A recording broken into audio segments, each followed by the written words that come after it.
Coucou tout le monde, bienvenue sur ma chaîne. Comme promis, je reviens avec ma vidéo sur comment faire face au sabotage. Deux expériences que j'ai pu vivre. Je vous montre comment j'ai fait pour faire face au sabotage. À la base, c'est parce que vous avez une très bonne réputation ou parce que vous faites bien les choses. Donc, ça ne plaît pas à certains. Qu'est-ce qu'ils font? Soit ils vous sabotent personnellement, ils vont raconter plein de choses sur vous, comme quoi vous couchez avec des gens, vous avez fait les pires saloperies, soit elle va saboter votre travail, dire que vos idées, ce ne sont pas les vôtres, elle peut aller vers vos partenaires et raconter des conneries. L'objectif de ces personnes, c'est quoi? C'est bien entendu de se faire voir. C'est qu'elles puissent avoir de la place, qu'on les remarque. Comment réagir face à des personnes qui vous sabotent?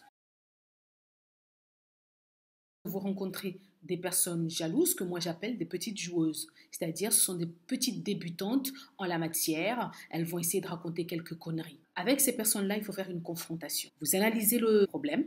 Ensuite, vous l'acceptez. Et après, vous allez chercher à savoir d'où elle vient. Vous allez leur dire, tiens, j'ai entendu telle chose, dis-moi où c'est que tu as entendu ça. Vous allez voir que la petite qui a parlé derrière vous va se montrer très fragile, va pleurer devant vous parce qu'elle sait qu'elle a raconté des conneries.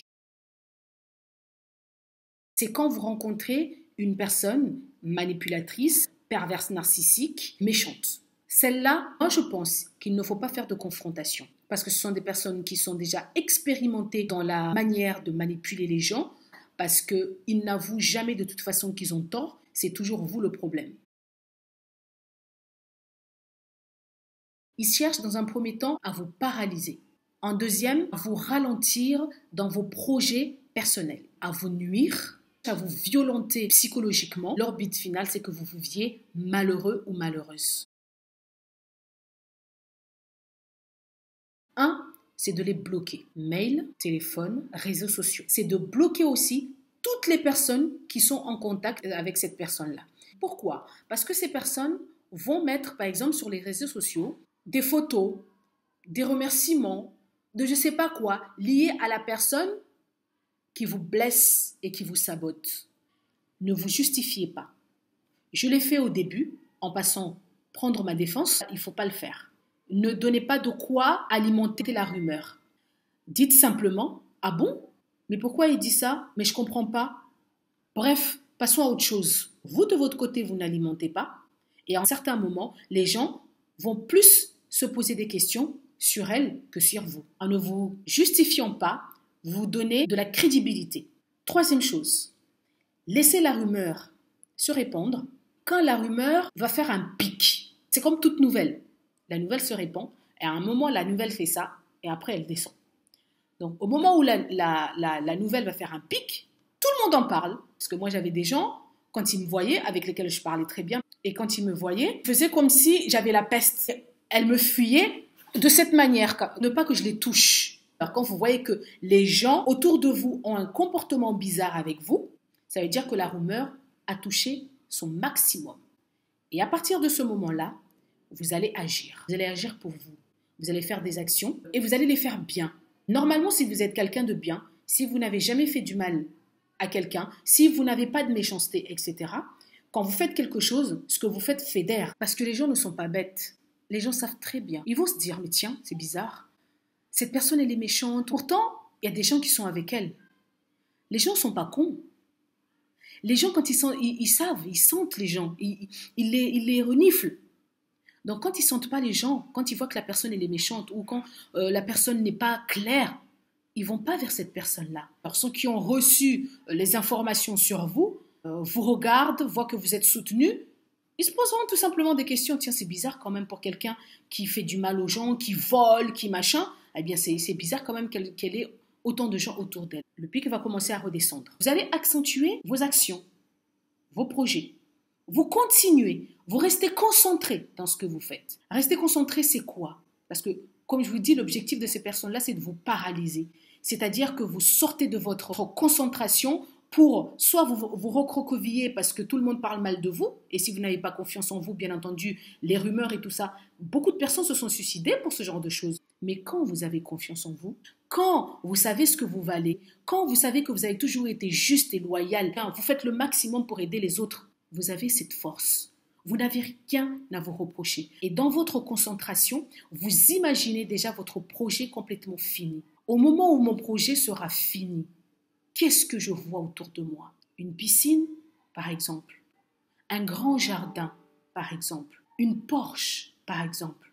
Qu'est-ce que je sentirai quand mon projet sera arrivé à son terme?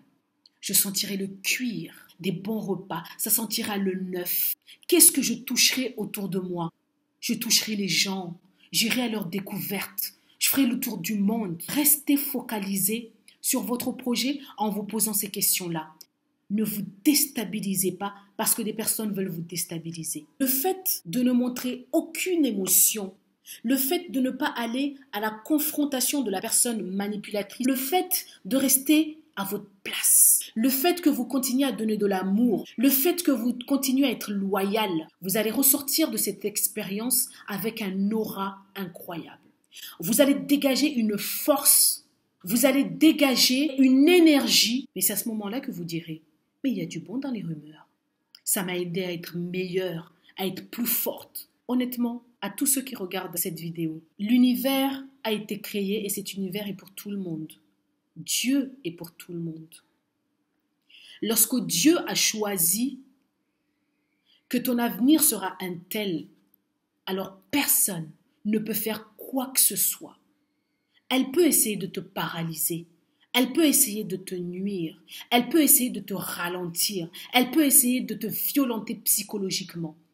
Mais quand Dieu a décidé que telle chose t'est destinée, personne ne peut rien faire. Donc partez sur cette base. Lorsque vous recevez une rumeur ou un sabotage, partez sur cette base en vous disant, lorsque l'univers a choisi que c'est mon avenir, personne ne pourra faire le contraire. Et ça sera votre force à vous dire que de toute façon, je vais continuer parce que je suis guidée. When Jesus says yes, nobody can say no. When Jesus says yes, nobody can say no. When Jesus says yes, nobody can say no. Say yes, nobody can say no. When Jesus says yes, nobody can say no. Say yes, nobody can say no.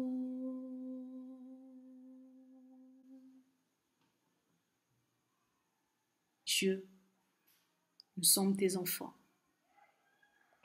Tu es là pour nous tous. Tu as tracé un chemin pour tout le monde. Chacun suivra ce chemin. Alors à tous ceux qui traversent cette zone de turbulence, dites-vous que personne ne pourra faire quoi que ce soit face à la volonté de Dieu.